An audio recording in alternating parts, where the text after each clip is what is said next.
Okay, so these are a form of hip CARs. CARs is the acronym for Controlled Articular Rotations. It comes from something called kine stretch. It's very good for building strength in new ranges of motion. So these are, you can do them at the beginning of a session, but they're best done after doing all the 90-90 external rotation and internal rotation work in that position. So the range of motion is open, especially in the capsules. And then you want to put this CARs exercise in to put strength in the new ranges of motion that you've got. But it's great for just strengthening hip flexors and the muscles around the hip anyway. So this way is quite good. So I've got my body straight and my pelvis is tucked under a little bit. So tucking under that way a tiny bit. So I'm just not doing it with my butt sticking out or the lower back arched. So a little bit of a tuck. Arms are straight against the wall, and I keep a brace, so I keep tight through my abs here. And the idea of this position, it limits too much range, too much free movement through other joints.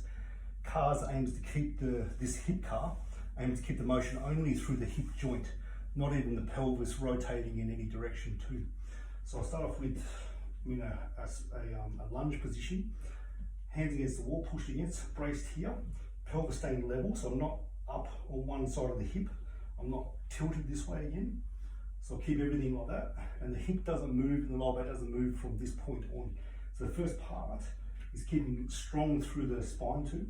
Lift the leg, and it may just the first thing you do is just start lifting up and down, hold for a couple of seconds, back down, without anything changing. So there's no lower back change, no shift side to side, no hip hike where your hip wants to lift on one side. Next part, a lift, external rotation, internal rotation. And I hold for a second each time, and I don't want any swinging of the pelvis, no change in position. So that's the second part. Next part, internal rotation, external rotation, back to straight. I open the leg to the side as much as I can. Then I internally rotate as much as I can, bring the leg back into extension, lift back through, and place it back down. That's the full degree of motion here. So when I do the abduction, when my hip goes out to the side, I don't want my hip to move. So my hip isn't moving, it's just the femur, the thigh. So I lift, internal, external, back to straight, out to the side. Then as much rotation as I can from here without tilting my pelvis or tilting my body.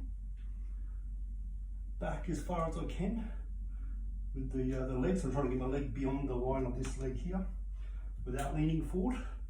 Then lift as high as I can, back down. So I always do this with a towel or some padding underneath your knee.